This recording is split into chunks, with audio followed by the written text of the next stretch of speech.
Ma che dici? Certo, camminare è comodo con le Io sono Giuliana Longo, faccio la modista. Faccio la modista a Venezia e lo faccio da 51 anni. Io mi reputo una persona molto fortunata perché faccio un lavoro che mi piace in un luogo magico, perché Venezia è il bello con la B maiuscola è il bello per l'umanità, per cui i prodotti veneziani sono sempre più belli, perché hanno dentro questa grande ricchezza, questo, ripeto, DNA che fa tutto quello che è Venezia bello. Ma in Ecuador ci sono dei maghi, ci sono delle fate che fanno dei lavori sul cappello meraviglioso. E andare lì e vedere quelle mani e quei cuori, quella storia meravigliosa che produce cappelli anche del peso di 30 grammi, ho deciso che l'Ecuador è la mia seconda patria. Io ho continuato il lavoro che era stato di mia mamma e ci sono andata sempre più addentro, più a fondo, e adesso penso che finché potrò farlo continuerò, perché è diventata una passione. Ho voluto raccattare quello che ho fatto perché era tardi. E poi ci vuole quella cosa che a Venezia si chiama soramanego, una specie di sesto senso, una specie di terzo occhio per riuscire a navigare in mezzo ai cappelli.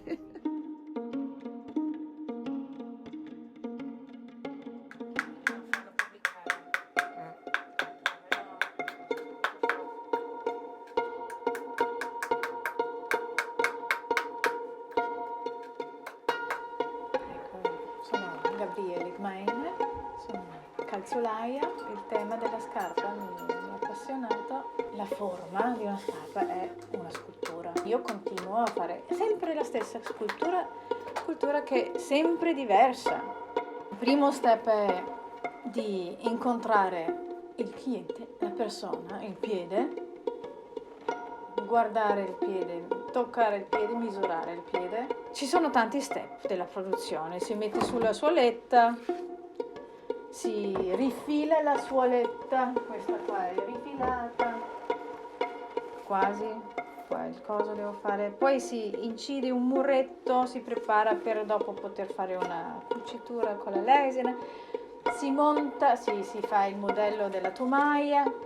Quando il cuoio è bagnato è morbido, perciò io lo metto dentro ste tasche tra fodera e esterno, morbido, e lo monto assieme alla tomaia e prende la forma del piede, precisamente anche qua, un piede quasi perfetto. E sta lì la sfida, giustamente, non solo perfetto nel calzata, ma anche bello. E dopo ovviamente già se la scarpa alla fine è bella da vedere oppure la vedo al piede ancora più bella, questa è ogni volta una gran gioia, una conferma di quello che sto facendo, cioè. Ed è sempre una sfida, cioè ogni piede è una sfida.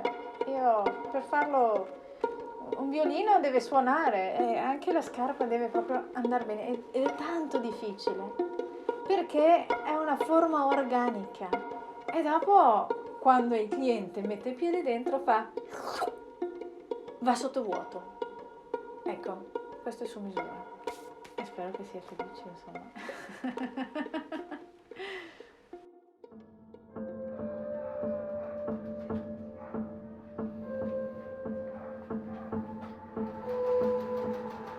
Alessandra Micolucci, mio nome e cognome, e io faccio abbigliamento, mi piace la materia tessile, mi piace fare cartamodelli, mi piace perciò tutto quello che poi diventa un abito. E ho iniziato perciò questo percorso della tintura naturale che mi ha portato ovviamente ad inserire anche tutte quelle che sono le stampe botaniche e i colori naturali nei tessuti fatti sempre a capo finito.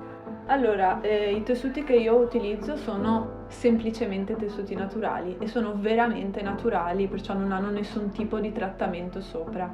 Queste sono piante che vanno dalla canapa, che si coltivata comunque qua in Italia, lavoro con l'ortica, lavoro con la lana d'inverno. E invece per quanto riguarda le tinture naturali sono ortaggi che coltivo io in terraferma. Tantissime cose colorano, tutto quello che ci circonda può colorare se è materia appunto con tannini dentro, basta sperimentare e appunto diventare dei piccoli alchimisti.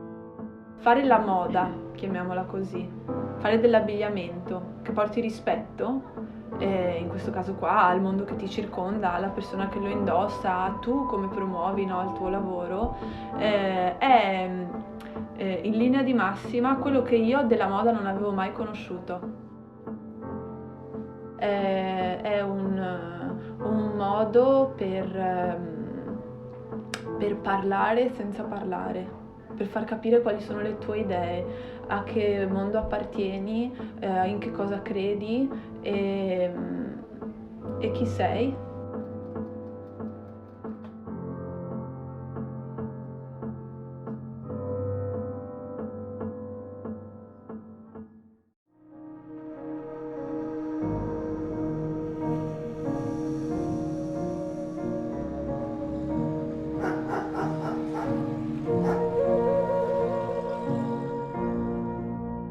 Sono Lucia Costantini, merlettaia di Burano, merlettaia da generazioni come mia madre e mia nonna.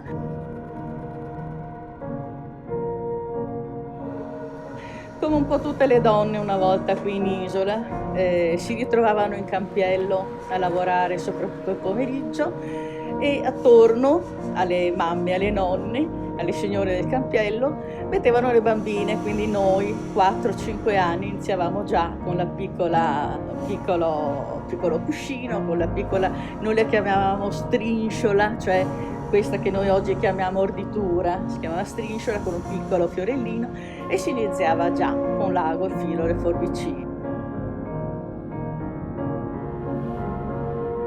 Io mi sono innamorata subito, fin da piccola, di questo lavoro, veramente lo paragonavo al rumore che sentivo fare del remo a mio papà quando vogava, no? Cioè questo rumore che fa l'ago quando schiocca sulla carta. Il lavoro artigianale è l'espressione umana, è l'espressione dei sentimenti, della vita vissuta. Tutto quello che è fatto a mano ha una storia dietro. Ha una storia che è fatta della storia della persona che l'ha fatto. Tutto quello che è realizzato a macchina può essere bellissimo, ma è inerme, non c'ha l'anima dentro, non c'ha l'anima dentro.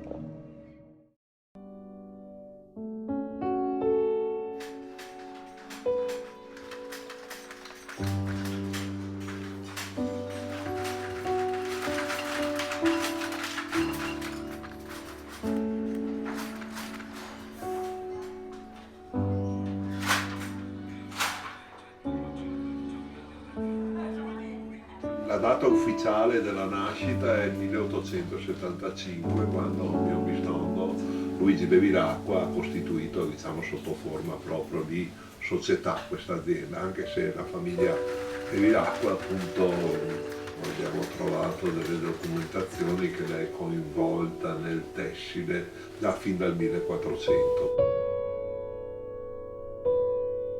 Io mi chiamo Gloria D'Este, il lavoro consiste nel tessere con dei telai del 1700 e quindi la realizzazione del velluto soprarizzo. Tratta fondamentalmente di creare un tessuto che si sviluppa su 3 differenti livelli: base, velluto riccio e velluto tagliato.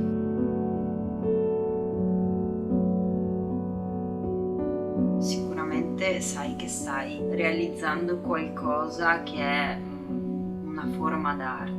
Quindi ti senti parte di questa vita artistica e tradizionale di un mondo che si sta un po' perdendo. È come una spugna il tessuto, quindi quello che tu stai provando quotidianamente, tutto poi si vede e si rivela attraverso il tessuto. Questi due ferri nella tessitura si dovranno accavallare uno sopra l'altro, in modo che quando io taglio il ferro sopra i fili saranno un po' più alti.